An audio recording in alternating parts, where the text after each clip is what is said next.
اعوذ باللہ السمیع العلیم من الشیطان اللعین الرجیم بسم اللہ الرحمن الرحیم الحمد للہ الملک الحق المبین المتصاغر لعظمته جبابرة الطاغين المتخاضع لكبريائه عطاة المتمردين المعترف بربوبيته سائر الخلق أجمعين والصلاة والسلام والتحیۃ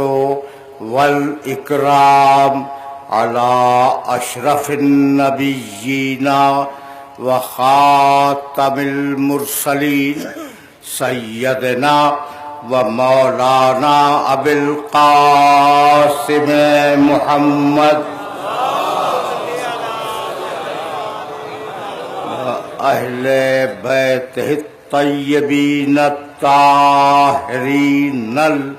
المعصومین المظلومین اما بعد فقد قال اللہ سبحانہ وتعالی فی محکم کتابہ المبین بسم اللہ الرحمن الرحیم سبح اسم ربک الاعلی الذی خلق فسوى والذی قدر فہدى والذی اخرج المرعى فجعله غثاء احوى صلوات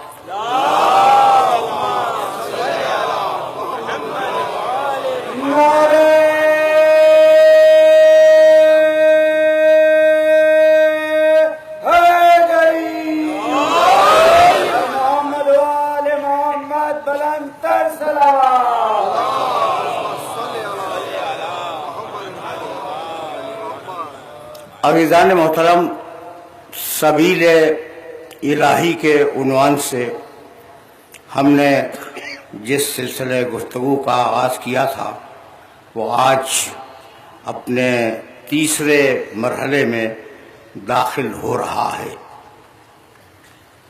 وہ آیات جن کی تلاوت کا شرف حاصل کیا گیا وہ 5 آیتیں ہیں، اور میں مسلسل اپنے سننے والوں کی خدمت میں ان 5 آیات کا ترجمہ پیش کر رہا ہوں۔ سبح اسم ربک الاعلی، اپنے بلند ترین خدا کے نام کی تسبیح کرو۔ الذی خلق فسوى، جس نے خلق کیا اور ضرورت کی ہر شے سے اس مخلوق کو نوازا، سوا۔ والذی قدر فہدى، اور اس نے پھر ہر شے کی تقدیر معین کی، اور پھر ہر وہ شے جو خلق کی اس کو ہدایت کے فریضے کو انجام دیا۔ یہ وہی اللہ ہے جو تمہارے لیے چارہ اگاتا ہے، اور یہ وہی اللہ ہے جسے ایک دن چارے کو بھوسے میں تبدیل کر دیتا ہے۔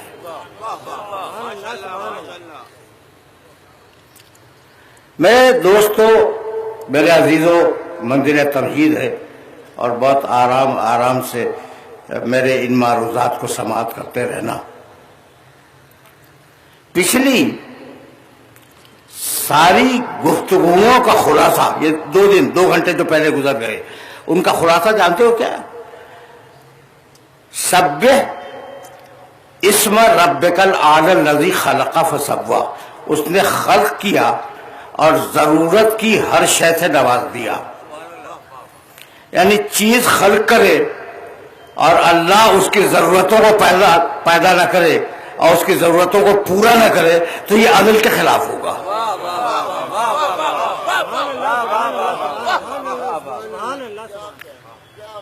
یہ جملے ذہن میں محفوظ ہو جائیں، کہیں نہ کہیں تو کام آئیں گے۔ یعنی اللہ نے ایک چیز پیدا کی اور جو اس کی ضرورتیں تھیں اسے پورا نہیں کیا تو یہ عدل کے خلاف ہوگا نا. تو ہم نے پیدا بھی کیا اور ہم نے اس کی ضرورتیں بھی پوری کی, ہم عدل پہ قائم ہیں. پہلی گفتگو. والذی قدر فہدی, پھر ہم نے اس کا ایک انجام اور اس کا ایک آغاز معین کیا. قدرہ, اس کی تقدیر معین کی.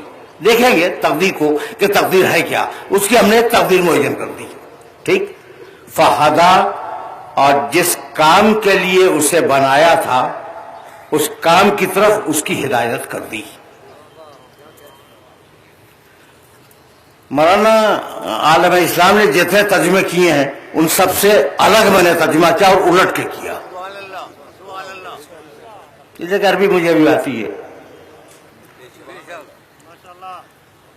فہدی, قدر فہدی, اس نے تقدیر معین کی ہر شے کی, اور جس کام کے لیے اسے خلق کیا گیا تھا اس کام کی ہدایت اسے کر دی کہ تو یہ کام انجام دینا ہے. یہاں تک ہم آگے. یہ آیت کا ترجمہ تھا اور اس کی تلخیص تھی. پچھلی ساری تقریروں کا خلاصہ یہ ہے کہ پروردگار نے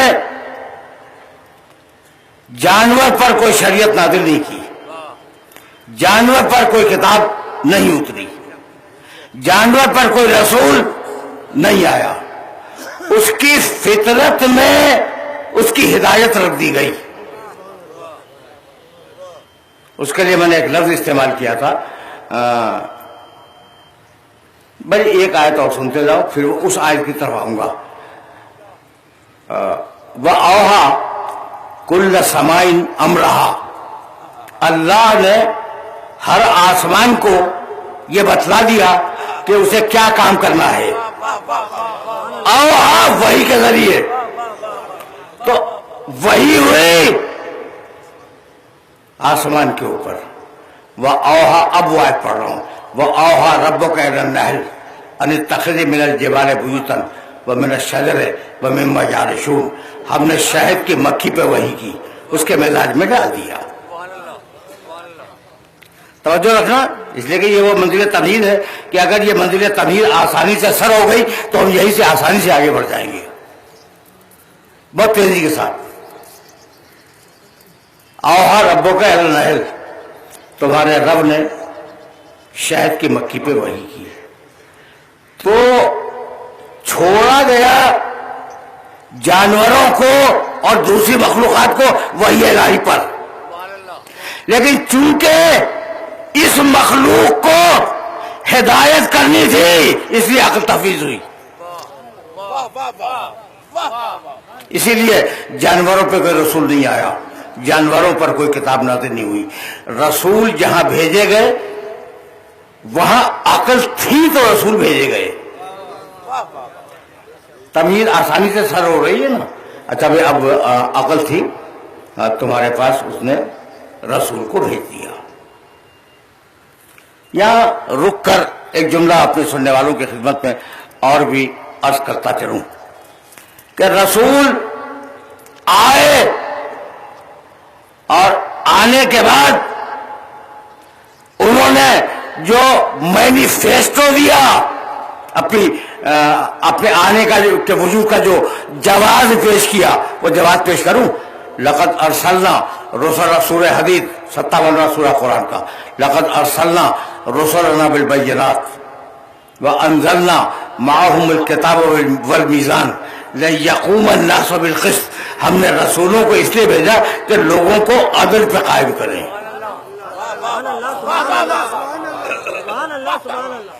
عدل سمجھ میں آ رہا ہے؟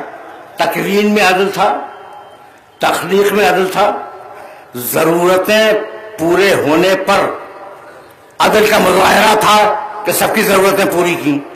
اور اب ہم نے انبیاء اس لیے بھیجے کہ وہ تمہیں عدل پہ قائم کرے. لیقوم الناس بالقسط, تاکہ عوام الناس عدل پہ قائم ہو جائے. انبیاء کے آنے کا سبب عدل. اب تم پوچھو گے نا یہ عدل ہے کیا, تمہارا اب دوسرا سوال جو ہوگا وہ یہ ہوگا کہ یہ عدل ہے کیا جس پہ ہم قائم ہو جائیں. تو دو تعریفیں لغت عرب میں لکھی گئی. اعطاء کل ذی حق حقہ، عدل کے معنی ہے کہ جس کا جو حق ہے اسے دے دیا جائے۔ اب تکوین کا عدل سمجھ میں آیا ہے یا نہیں، کہ کائنات میں جو عدل قائم ہے، جس کا جو حق ہے اسے دے دیا جائے۔ اعطاء کل ذی حق حقہ، حق والے کو اس کا حق دے دیا جائے، یہ عدل ہے۔ یہ ایک تعریف ہے عدل کی۔ اور دوسری تعریف سنو گے، وضع الشیء فی محلہ، چیز کو اس کے پراپر مقام پر رکھ دینا، یہ عدل ہے۔ تو جو چیز جس چیز کے لیے خلق ہوئی وہی رکھو، پہنچے نہیں؟ جو چیز، بھائی عدل یہ ہے کہ جو چیز جس مقام کے لیے خلق ہوئی اس چیز کو وہی رکھو، اگر وہاں سے ہٹا دیا تو یہ خلاف عدل ہوگا۔ اسی لیے ہم نے نبوت کے سے پہلے عادل رکھا کہ اگر عادل رہے گا تو نبوت کے بعد امامت آئے گی، قیامت نہیں آئے گی۔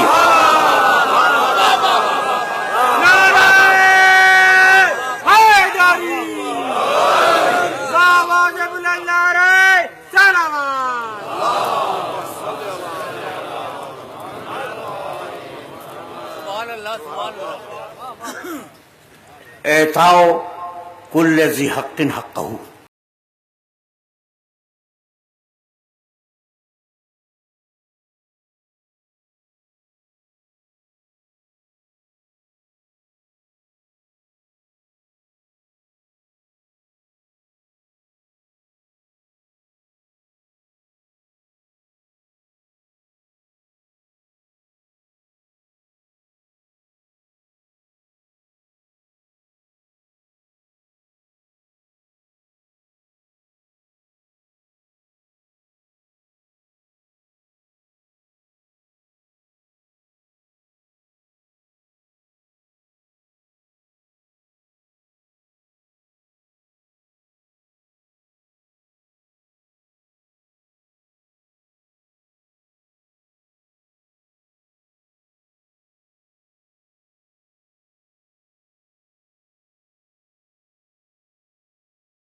پوچھنے والے نے پوچھا کہ یا علی، ہم نے تو سنا ہے کہ اس کی ٹانگیں کاٹنے والا ایک تھا، اور آپ کا قرآن کہتا ہے کہ سب نے مل کے کاٹ دیا، اس میں سچی بات کیا ہے؟ کہا دونوں سچی ہیں، دونوں سچی ہیں، یہ کاٹنے والا ایک تھا اور پوری قوم نے مل کے کاٹ دیا۔ کہا یہ پوری قوم پر جو نسبت آئی ہے وہ فقط اس لیے کہ وہ اس کے عمل سے راضی تھے۔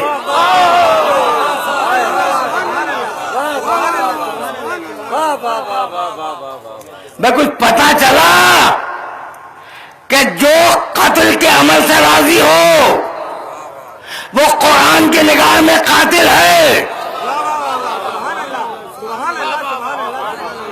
میرا میسج میرے سننے والوں تک پہنچ گیا یا نہیں؟ جو قتل سے راضی ہو وہ قرآن کی نگاہ میں قاتل ہے۔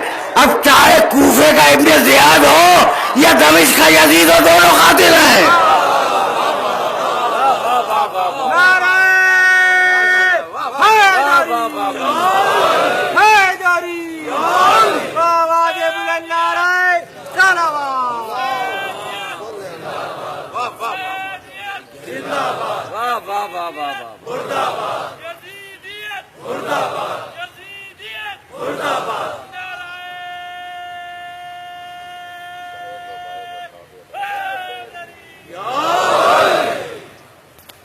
میرے عزیزوں، میرے دوستوں، گفتگو ذرا سی سطح عمومی سے بلند ہوئی ہے، لیکن میں نے بہت بلند نہیں کی۔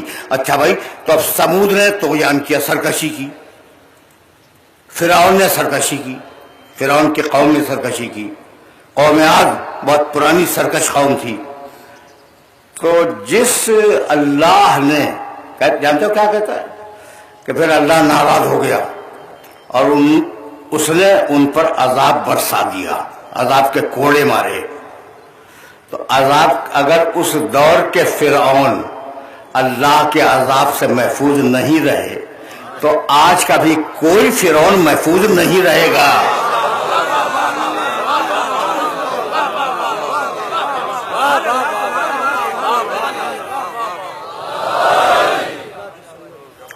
آج کا بھی کوئی فرعون محفوظ نہیں رہے گا۔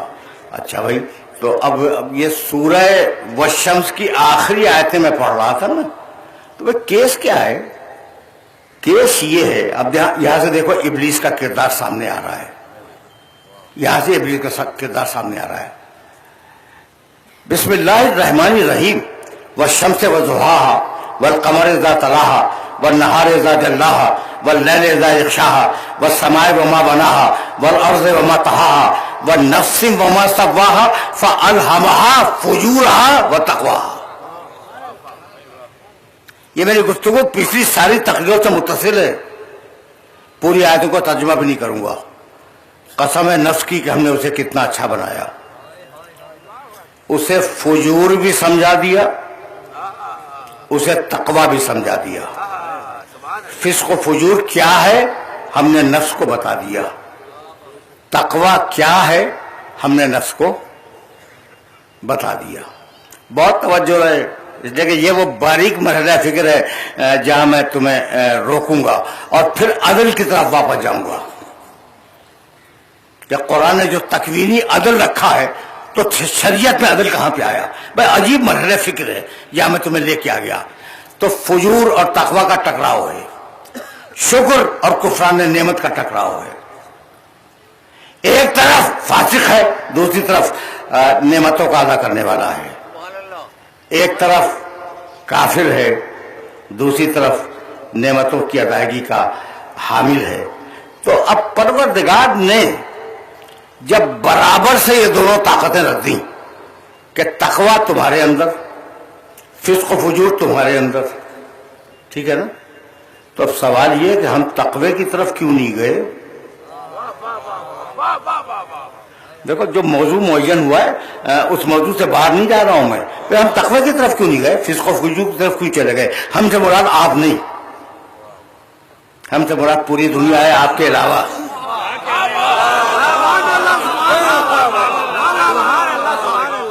آپ کے علاوہ پوری دنیا ہے۔ ٹھیک ہے نا. تو اب یہ سوال تو ہے کہ پوری دنیا میں اکثریت ہے فسق و فجور کی اور اقلیت ہے تقوی کی، تو ہم کیوں نہیں گئے؟ اب یہ وہ مرحلہ فکر ہے یہاں میں اپنے سننے والوں کو روک رہا ہوں.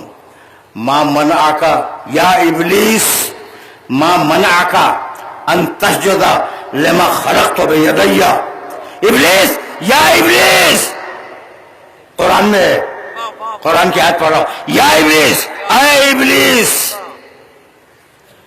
یہ میں نے حکم دیا تھا کہ آدم کو سجدہ کر، سجدہ کیوں نہیں کرتا؟ یا ابلیس. اچھا بھائی رک جاؤ، بہت پڑھے لکھے اور باشعور ہو نا، اور میرے بہت سے نوجوان دوستوں کے چہروں پہ مسکراہٹ ہے. بھائی یہ بتاؤ کہ جب ملا اس آیت تک پہنچتا ہے تو تلاوت میں یا ابلیس کہتا ہے یا نہیں؟ تو یا ابلیس کہتے ہوئے تو بڑا مزہ آتا ہے، یا علی کہتے ہوئے جان نکلتی ہے.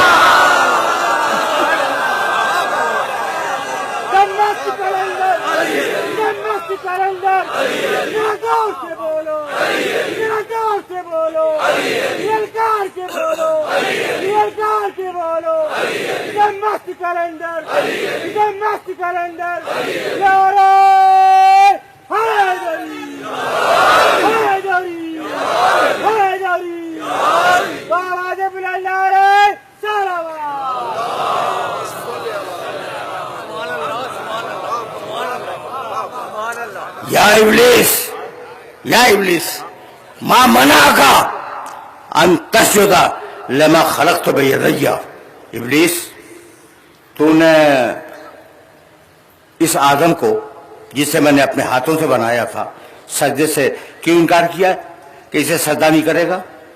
کہنے لگا کہ پروردگار تو نے اسے مٹی سے بنایا ہے،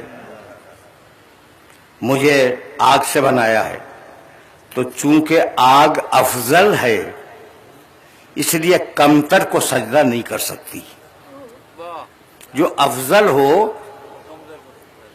وہ کمتر کو سجدہ نہیں کر سکتا. اب ابلیس کی دلیل تمہیں اچھی لگے بری لگے میں یہ نہیں جانتا، لیکن ابلیس اتنا جانتا ہے کہ افضل کے ہوتے ہوئے کمتر کو خلیفہ نہیں بنا.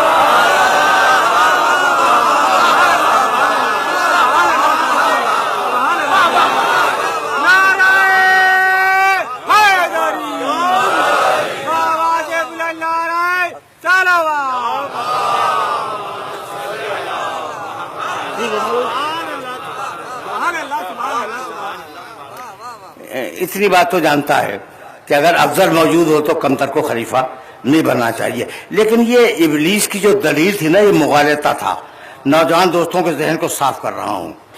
مٹی کو کمتر سمجھتا ہے اور آگ کو افضل سمجھتا ہے، حالانکہ الٹا ہے. آگ اگر کوئی چیز امانت کے طور پر رکھو بھسم کر دے گی، اور مٹی کو اگر امانت دو تو دگنا بنا کے واپس کرے گی.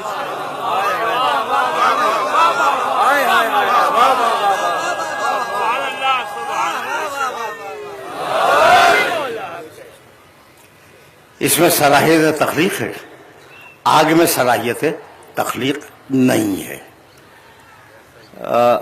سنتے رہنا بھیا.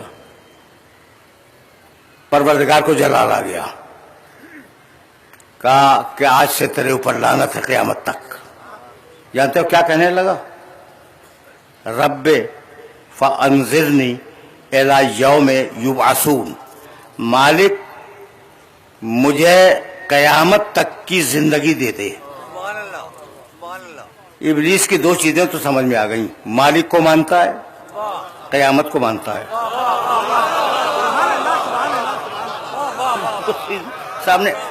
سامنے کی بات ہے نا.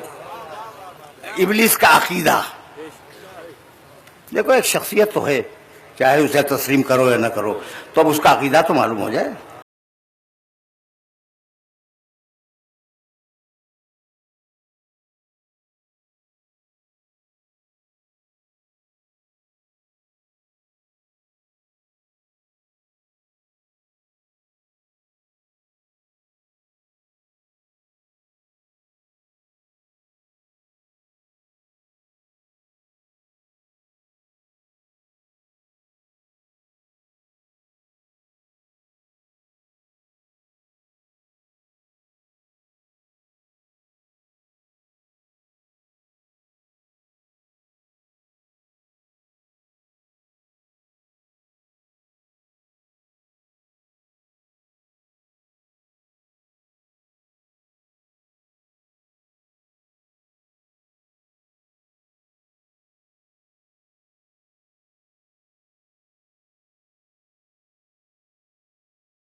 بات بھی سن لیا کرو. مکے میں جب قحط پڑا، بہت بڑا قحط، تو لوگ آئے ابو طالب کے پاس. یعنی 7 سال متواتر بارشیں نہیں ہوئیں، اور اتنا بڑا قحط تھا کہ لوگوں نے اپنی اولاد کو بیچ دیا ایک وقت کے کھانے کے لیے. آئے ابو طالب کے پاس اور کہنے لگے، ابو طالب شہر کی صورتحال تو تم دیکھ رہے ہو. کہاں دیکھ رہا ہوں میں؟ کہا کہ اب تو اپنے خدا سے دعا مانگ دو کہ بارش ہو جائے. اپنے خدا سے، ابو جہل کے خدا سے نہیں.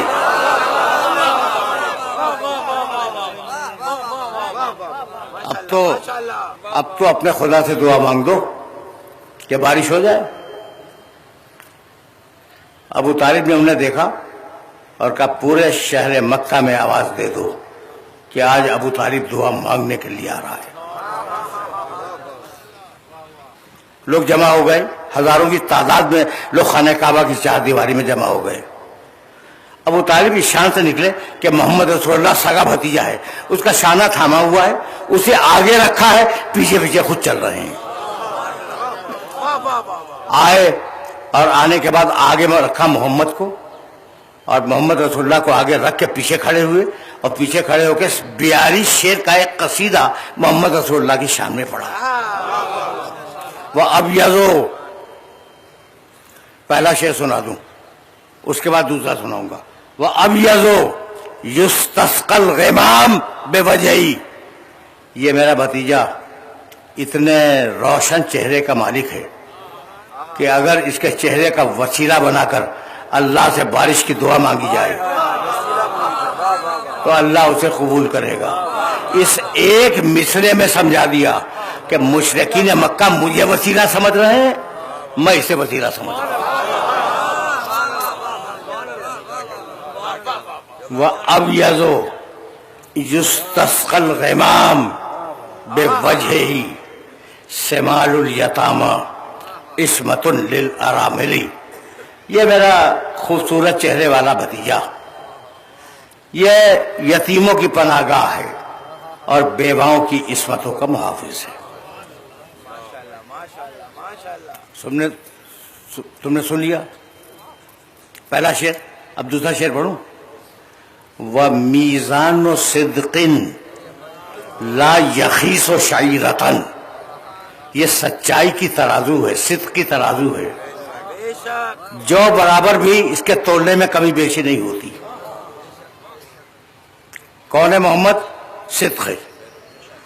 وَمِيزَانُ صِدْقٍ لَا يَخِيسُ شَعِيرَةً وَوَزَّانُ عَدْلٍ وَزْنُهُ غَيْرُ زَائِلِ. اور یہ عدل کا وزن کرنے والا ہے، اور اگر عدل سے شروع ہوئی تھی بات، عدل پہ ختم ہونے جا رہی ہے. اگر یہ ایک مرتبہ عدل کو تول دے تو اس کے تولنے کو کوئی چیلنج نہیں کر سکتا. یہ صدق ہے، یہ عدل ہے. محمد کون ہے؟ صدق ہے، عدل ہے. بھائی توجہ رکھنا، یہ کہ اگر اتنا پڑھا لکھا مجمع میرے سامنے نہ ہوتا تو میں اس شعر کو کوٹ ہی نہ کرتا. وہ علی کا جملہ یاد ہے؟ میں نے کہا تھا نا کہ اگر متعلق بات سن لو. علی کا جملہ یاد ہے؟ ان اللہ تکلم کلمۃ فصار محمدا. اللہ نے کلمہ کہا اور وہ کلمہ محمد بن گیا. ٹھیک. ابو طالب نے کیا کہا؟ یہ صدق کی میزان ہے، یہ عدل کی میزان ہے. تو باپ بیٹوں نے مل کر 3 لفظ دیے، کلمہ، صدق، عدل. اور اب آیت بولی وَتَمَّتْ كَلِمَةُ رَبِّكَ صِدْقًا وَعَدْلًا.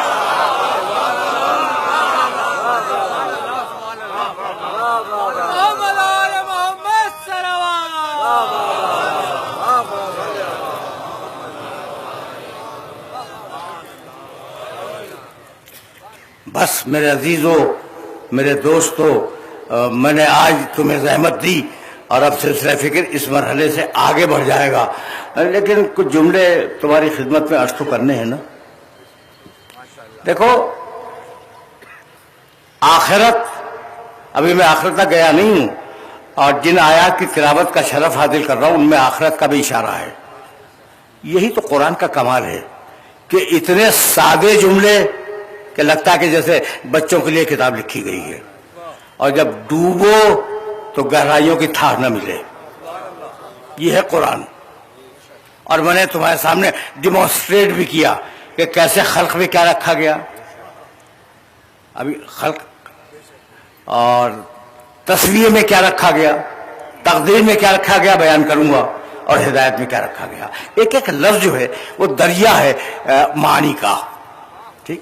تو میں آؤں گا قیامت تک، لیکن اب میں روک رہا ہوں بھئی یہ کھٹراگ، آج کلاسوں میں جاؤ، پڑھو، تعلیم حاصل کرو، اچھی ملازمت کرو، تجارت کرو، بھئی چاقو لو، پیٹ پھاڑ دو، اور پیٹ پھاڑ کے اس کی جیب میں جو کچھ بھی ہے وہ لے کے بھاگ جاؤ، جو آج کل ہو رہا ہے۔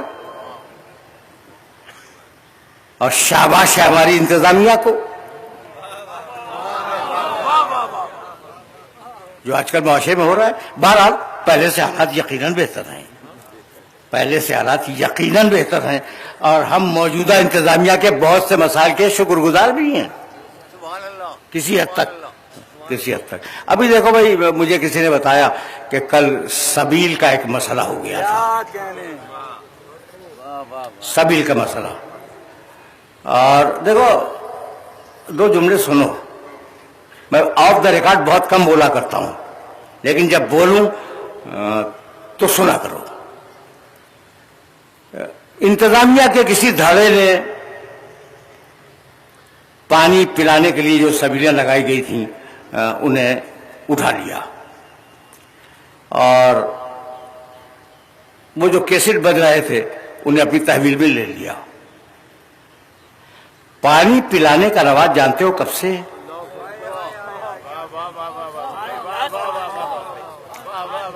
یہ جو پانی پلانے کا رواج ہے نا، یہ ابراہیم علیہ السلام کے عہد سے ہے۔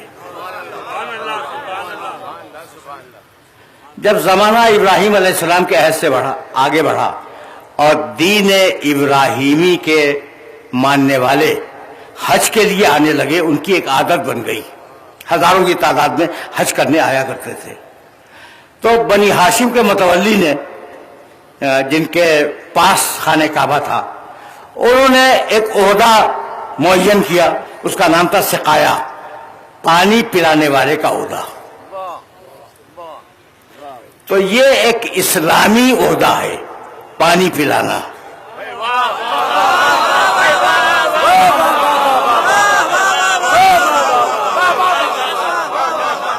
تو بھائی اب ہم اس عہدے سے دستبردار تو نہیں ہوں گے، پانی پلاتے رہیں گے، پانی روکا جاتا رہے۔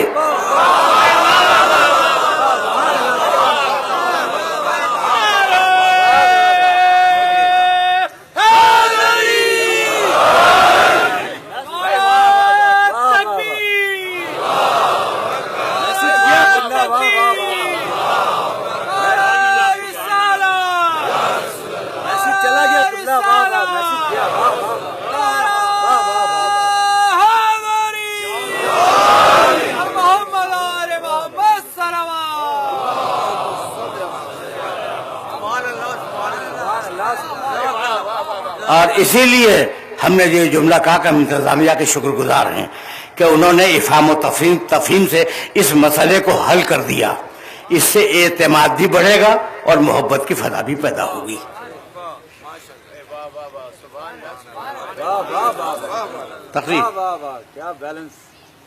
تقریر تمام ہو گئی۔ اب میں نے عرض کیا نا کہ آخرت کا ذکر ابھی نہیں آیا، لیکن ایک جملہ کہنا چاہ رہا ہوں میں، تمہاری پوری آخرت جس کے لیے یہ آیتیں پڑھ رہا ہوں ادھار پہ ہے، اور یہ پوری دنیا نقد پہ ہے۔